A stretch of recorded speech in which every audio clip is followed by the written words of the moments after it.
I guess the main reason why I came to Albany was it was I think my freshman year of high school, my coach at the time for travel, he got really sick and he was like, I can't coach you guys anymore. And I had a hard time finding a travel team. And that was like really big, like making sure you're on your travel team and having somewhere to play to continue getting better to go play, college. And I reached out to the schools that were interested in me. And the only school who responded back for my memory was U Albany. And they were like, hey, like we'll help find you a travel team like not too far from you. They'll bring you in for the remainder of like your high school season. And at that point, I was like pretty cool like with the school. Like I loved the coaches, but I was still pretty young. Like this is around like ninth, 10th grade, and I was like, when they helped me out, and like it was more than just like I want you here as a player. It was more like let me help you outside of that, and on like a personal level, that made me pull the plug. So I ended up committing kind of far from home, but that's what I wanted. But I can't complain. I love it. Yeah. So what was it kind of like growing up in Delaware? I don't know a lot of people from Delaware. What is kind of like the culture there and kind of like growing up there? And what part of Delaware are you specifically from? So I'm from Sussex County. So to kind of put it together, Delaware is super small. We only have 3 counties. So it goes Sussex, Kent, Newcastle. That's it. I would tell you like everyone in my town knows everyone. Even I'm like outside my town, like you could go Hmm. like 15 minutes to the beach. Like we're a big beach state, Yeah. and like it goes crazy in the summer. But like even in 30 minutes away or right around the corner, you always know someone. And athletics is like a big deal, like very like homey, but not a lot of people come out like going Division 1 or even Yeah. like Division 3. But it's definitely a different feel, like very slow paced. We don't have like any big cities like Albany's with that. Like Albany was such a big city for me compared to what I'm used to. I've never seen such a big like skyscraper or whatever you want to call it building, but super small, super slow paced, like cornfields, beach, will relax. Like that's like how it is. And I guess I don't know, sports like I said are a big thing, but we had like one guy, a football player, he goes to Virginia Tech, and that was huge, like big time news. Like no one ever did that. And then I committed, and even people who went like whatever division, JUCO, whatever, like that was just always such a big deal. And it's just so different coming up here where so many people do it. So a lot smaller, a lot slower. Yeah, that's pretty sweet. It's kind of building a small community. At least everyone kind of gets along and knows each other. But you talked a little about your recruiting process. What is over your kind of experience of other girls and talking to other girls? What is the kind of like the recruiting process for softball? A lot of people are not familiar. Every sport's kind of different. You're kind of being recruited at like different times and like they're looking for different things. Well, talk a little bit about like kind of like the recruitment process for like softball. Yeah, I definitely could say it's even changed since I've gotten here. But I like from what I remember, it was always like, and I'm kind of happy that these like rules were set into place too after a little bit after time after I committed. But like it was getting to the point where like kids were like committing in like middle school or like 8th grade, and it was just like girls were just I think so wrapped up in like, oh, I just want to go to school and I want to go somewhere that it didn't really like give them time to like look and try different schools. So like they ended up making the rule that you can't talk to certain athletes after a certain age. I can't remember what that is, but it's definitely fast paced, and I think it's getting even faster because the sport is growing. I mean, like when I was younger, there were so many options and different opportunities, and I think it's still growing now. And I think coaches are starting to realize what they want more than they have ever before because I think athletes are now like getting better, and it's a different change of pace. But I don't know. I think for me it was just like I started playing 18U, which we go from like 10U, 12U, 14, 16, 18U, like the different age brackets that you play with different girls. Mhm. And I remember I started playing 18U, which is like the highest, obviously age wise, but then you have like your gold brackets and different like your elites, like kind of like describing what the team was like. And I started playing 18U gold like super young. And that was obviously really demanding, but it definitely pushes you to like you're playing with girls who are like so much older than you, but they bring different things to the table that I think moving forward helped me a lot because it was like I was still young, but like these girls were older, but they were still like pushing me and like expecting the same that they were expecting of themselves, which I think helped me as an athlete because I was like, okay, your standards like here, and maybe you're not there yet, but you have like girls who are a lot better than you who are going to push you to get that way. So that's like kind of what I remember during my time of getting recruited and going through that process. Like I said, I started really young, but I don't regret it. I think it was the best thing that happened to like even like committing young, but just like starting that process and playing with girls who were a lot better, stronger, faster, whatever it was. It really pushed me to just step my game up a bit. So like what's the time frame? You talked a little bit about like coming out of like even like late middle school, early high school. Well, give me like a little bit of a time frame, at least for the viewers as well, of like Yeah. when is like the prime time to like get recruited and commit by like as a normal as normal softball. I think that's a good question. I think getting recruited and getting looked at and going through that process starting of like end of your freshman year, the beginning of your sophomore, like starting that time and just kind of going to these camps and getting your foot out there, I think is important. And I think like the best bet I would always say of like getting recruited and committing by would definitely be like the end of your junior year, beginning of your senior year, because it gives you so much time to just like if things go wrong and like something happens where like a coaching change happens with like your team that you're committed to, and let's say they drop you and they're like, we're not interested, I think it gives you plenty of time to like, okay, let me step back in and like figure that out. But I think ideally like starting your freshman year of high school, maybe even like eighth grade-ish, just like starting to those camps and getting out there. Mhm.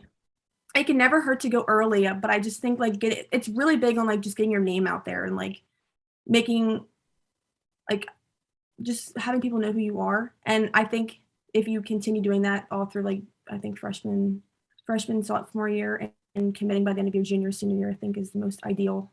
Yeah. Yeah, I think every sport's like different. So it's like for every sport, there's certain times like especially like different sports that you peak at like in high school or like other things, there's specific things that they're looking at. It's always interesting to talk to different people and what they're doing. So like for example, you were talking about like travel teams and other things like that. You said you've only really played softball growing up. You know, it's unfortunately more and more we've seen only like one sport players, and I'm not necessarily saying it's a bad thing, but like coaches forcing other like players and students to only play one sport at a certain age. Hey, you need to focus on this or else you're screwed. With softball, it's a really big time commitment. You start in the spring and you pretty much go in until like, depending on where you're at, you could go all the way almost to October, November with things, and that could bleed into other sports. So have you seen like a lot of girls be able to go like to a higher level since play other sports that's at the softball level? I definitely think like I think you could do it, and I think more coaches like this is something I'm actually pretty like passionate about. I only did just softball because it was the only thing I loved. But like I have a Mhm. sister who plays four sports, and I have like teammates who used to play like two or three sports at a time plus softball.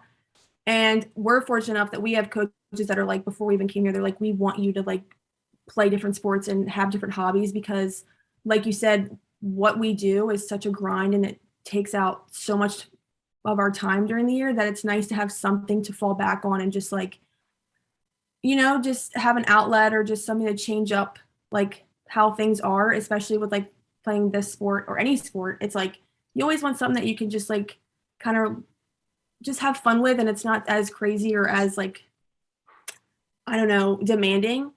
And just like you can just play around with it. So I definitely think it's like you could do it. It's definitely difficult, but like I have friends from home who've done it at some of their schools and like they get done one and then it's right into the other. I know one girl from my hometown, she plays field hockey and lacrosse and she makes it work. And I think in a way, I think more schools should let us and coaches should let us. I think if our team wanted to, that could be something they could try.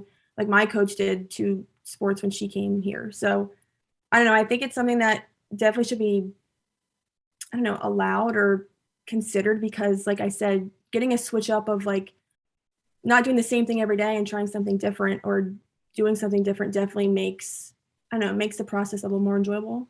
But like I said, I only did it because I didn't do it because I never picked up on something else. I wish Yeah. I did. Yeah.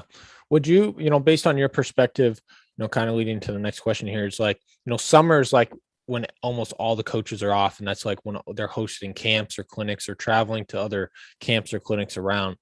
Do you think you're able, if you are like passionate about like multiple sports, and not saying like you're just focused on one, but want to kind of get to the next level, not necessarily playing two, but you want to keep an open door for, let's say, two sports or whatever, do you think you're able to, during that summertime, able to bounce, like focus on one or another, or do you think you're able to do two, during that time? It's just like, for me, for example, like I kind of unfortunately had to choose like between football and baseball, because like, do I go play like on a travel team for a summer, but I can't then go to like a bunch of football camps during that time because I'm already committed to other things. How would you best go about if somebody is kind of like in that position, you think, and especially in like a year, looking back on, if you had another sport that you were kind of passionate about? That's a good question, and I definitely feel like at times I think it's just like how you can plan around it. And I think too, like what coaches you have behind you. I think it really comes down to like what coaches you have to support you, and like are they in support of like what you're thinking about doing. And I think, that helps a lot. And on top of it, it's kind of hard for me to answer because I did try to play field hockey at one time, and not that I didn't pick up on it, but it was just very difficult to manage, like you said, fall ball, like with me, like playing fall ball Hmm. during the fall, and then like having to play a demanding sport like that and keeping up with what that had to offer. I don't know. I definitely think it comes down to like what your goals are as a person and what you're kind of looking for at the end of the day. Like if you really want to do two sports, I think you can. You just really have to figure out, okay, how am I going to make this work? What's my game plan? Who do I have to support me, and what do they have to say? Like how can they help me? And I guess like move forward on that. But I think if I had that like idea or that plan, maybe I would have pursued two, but I definitely think it's hard for me to answer just because I've never experienced playing two sports at once. I've never Hmm. experienced even playing something other than softball. So I definitely that's it's a difficult question to answer, but I think if you have a plan going in, that could probably help you.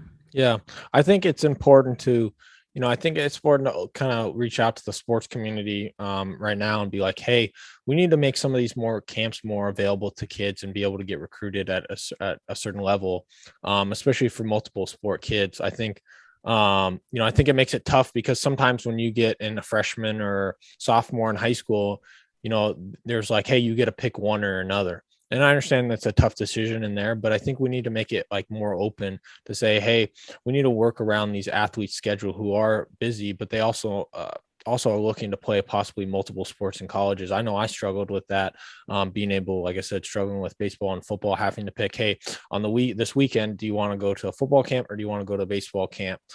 So really, and it's really tough too as well because especially I feel like fall ball, for the spring sports are really big because that's again another place where coaches are there. It's their off season, so they're looking continuing to travel and look at other these camps and clinics that are bleeding into other fall sports that might be in their full season. So I think it's something that I think, I understand you can't have necessarily the best of both worlds, but I think we need to get to a place where we are keeping it more open to other athletes and giving them more of an opportunity to do things. And I don't know if that's something like with the NCAA of like changing like when signing is or other things like that, or things of that nature. But I think that's something that we should probably definitely think about because I think subconsciously we make kids pick one sport or another. And I think, as we see, the more successful,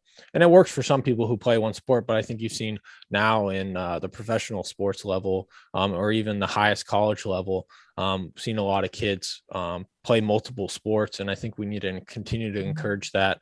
And I think it continues to keep kids busy and keep them out of trouble and continue to, create a positive environment.